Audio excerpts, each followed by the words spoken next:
నమస్తే, welcome to Telugu బావటి. ప్రస్తుతం మనతో పాటు ఉన్నారు హైకోర్టు ప్రముఖ అడ్వకేట్, అదేవిధంగా బీఆర్ఎస్ లీగల్ సెల్ నాయకులు లలితారెడ్డి గారు ఉన్నారు. నమస్తే మేడం. లగచర్లలో జరిగిన ఇష్యూ గురించి ఏం చెప్తారు? సో రిమాండ్ రిబేట్లో కేటీఆర్ పేరు వచ్చిన పరిస్థితి, సో దాని మీద మీ స్పందన ఏంటి? లగచర్లలో ఏదైతే ఇష్యూ జరిగిందో అసలు చరిత్రలో చాలా ఒక మచ్చ లాంటి మరవలేని ఇన్సిడెంట్ అది యాక్చువల్గా. సో అలాంటి ఇన్సిడెంటే జరగకూడదు.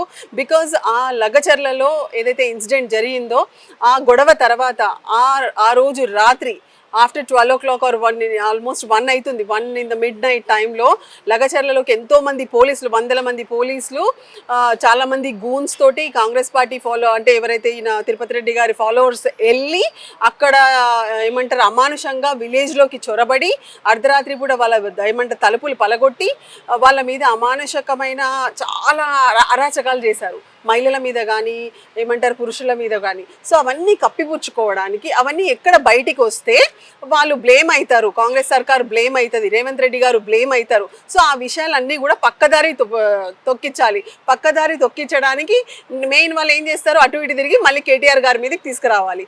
ఏదో విధంగా కేటీఆర్ గారిని ఇరికించాలి. అనవసరంగా కేటీఆర్ గారి మీద తప్పుడు కేసులు బనాయించాలనే ఒక పద్ధతి ప్రకారంగా ఒక కుట్ర చేస్తున్నారు. సో ఆ కుట్రలో భాగంగానే సో ఇవన్నీ తిప్పుకుంటూ అనవసరంగా లగచర్లలో ఉన్న ప్రజలు, ఎవరైతే ట్రైబల్ ప్రజలు ఉన్నారో వాళ్ళ మీద చాలా అరాచకాలు చేశారు.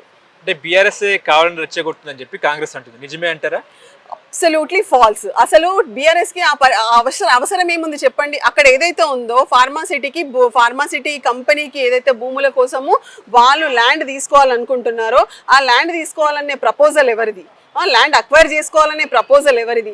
అది ఎవరి బ్యాగులు నింపడానికి, ఎవరి అకౌంట్లకి ఆ డబ్బులు పోవడానికి, ఆ ఫార్మాసిటీ వల్ల ఎవరికి లాభం జరుగుతుంది? రేవంత్ రెడ్డి గారి అల్లుడికి ఒక బెనిఫిట్ పొందడానికి అలాంటి అమాయకులైన ఎవరైతే ఫార్మర్స్ ఉన్నారో వాళ్ళ భూములు లాక్కొని వాళ్ళని కష్టపెట్టి, ఎప్పుడైతే వీళ్ళు తప్పకుండా పీడిత ప్రజలందరూ బీఆర్ఎస్ పార్టీకి అప్రోచ్ అయ్యారు, కేటీఆర్ గారి దగ్గరికి వెళ్తారు అనేసి వాళ్ళకి తెలుసు కాబట్టి ఏ విధంగానైనా కూడా స్ట్రాంగ్ అపోజిషన్ పార్టీ ఏదైతే ఉందో బీఆర్ఎస్ పార్టీ వాళ్ళకి సహాయ సహకారాలు అందించొద్దు.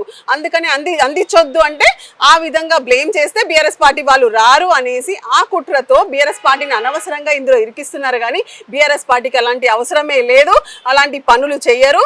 కానీ పీడిత ప్రజల సైడ్ తప్పకుండా బీఆర్ఎస్ పార్టీ ఉంటుంది, వాళ్ళ కోసం పోరాడుతుంది. కానీ పబ్లిక్ ని మెంటల్ గా ప్రిపేర్ చేసింది బీఆర్ఎస్ పార్టీ. దాదాపుగా నెల రోజుల నుంచి బీఆర్ఎస్ లో ఉన్న నాయకులు ముఖ్యంగా గ్రామాల్లో పర్యటించి ఫార్మాసిటీ వస్తుంది, అడ్డుకోండి అని చెప్పేసి ప్రిపేర్ అయింది. నిజం కాదంటారా? లేదు, పచ్చి అబద్ధం అది. అలాంటి పనులు చేయాల్సిన అవసరము బీఆర్ఎస్ పార్టీకి లేదు. అక్కడ వాళ్ళు ఏదైతే ఉన్నారో, ఇప్పుడు ఒక ఊరిలో యూజువల్ గా అన్ని పార్టీలకి సంబంధించిన ప్రజలు ఉంటారు.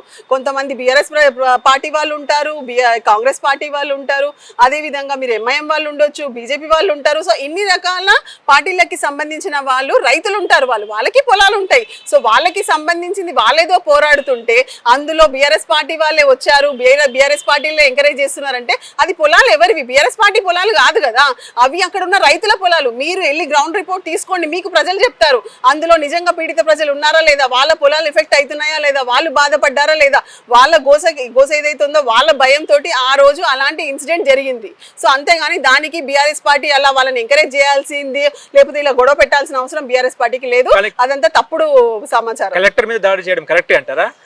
ఇప్పుడు కలెక్టర్ మీద దాడి చేయండి అంటే ఒకటి చెప్తున్నాను, వాళ్ళ నియోజకవర్గంలో ఎమ్మెల్యే ఏదైతే ఉన్నారో రేవంత్ రెడ్డి గారు, ఆయన ఏ భాష అయితే మాట్లాడతారో, ఏ విధంగా అయితే ప్రజలను రెచ్చగొడుతుంటారో ప్రతిసారి మీరు చూసే ఉంటారు.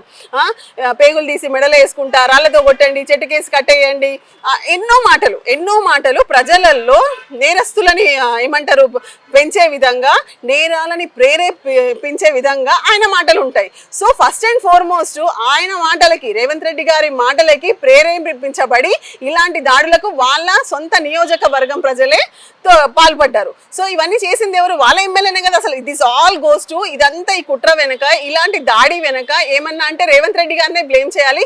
ఎందుకంటే ఆయననే ప్రజలని ఎంకరేజ్ చేస్తున్నారు. ఎప్పుడైతే మీకు నచ్చని విషయం జరుగుతుందో, మీకు ఎలాంటి అలా ఏమన్నా ఇది అవుతుందో, మీరు ఇమ్మీడియట్ గా వాళ్ళ మీద దాడి చేయండి, రాళ్లతో కొట్టండి. సో అదే ఆయన నియోజకవర్గంలో వాళ్ళ ప్రజలు చేసిన పని. కానీ పట్టం నరేందర్ రెడ్డి కేటీఆర్ తో 10 సార్లు మాట్లాడాడు ఆ రోజు అని చెప్పి ఒక చర్చ నిజమే అంటారా? See, ఆ రోజు ఏముంది ఏ రోజు ఏముంది, పట్నం నరేందర్ రెడ్డి గారు అందరికీ తెలిసిందే బిఆర్ఎస్ పార్టీ ఎమ్మెల్యే. సో అది ఎన్నిసార్లు మాట్లాడారు, ఏం మాట్లాడారు అనేది అవన్నీ ఉంటాయి కదా. Even otherwise also own MLA, ex MLA ఏదైతే ఉన్నారో మా పార్టీకి సంబంధించిన వ్యక్తి పార్టీ ఏమంటారు వర్కింగ్ ప్రెసిడెంట్ తో ఎన్నిసార్లు మాట్లాడతారు, అందులో తప్పేముంది. సో దానికి దీనికి లింక్ ఏంటి? ఆయన కూడా అదే నియోజకవర్గంలో ఎక్స్ ఎమ్మెల్యే కదా. సో మీరు అసలు అలా దానికి దీనికి లింకులు పెట్టుకుంటూ వాళ్ళు చేసిన తప్పిదాలని వాళ్ళేదో కప్పిపుచ్చుకోవడానికి అనవసరంగా బీఆర్ఎస్ పార్టీని, నరేందర్ రెడ్డి గారిని, కేటీఆర్ గారిని బ్లేమ్ చేస్తున్నారు.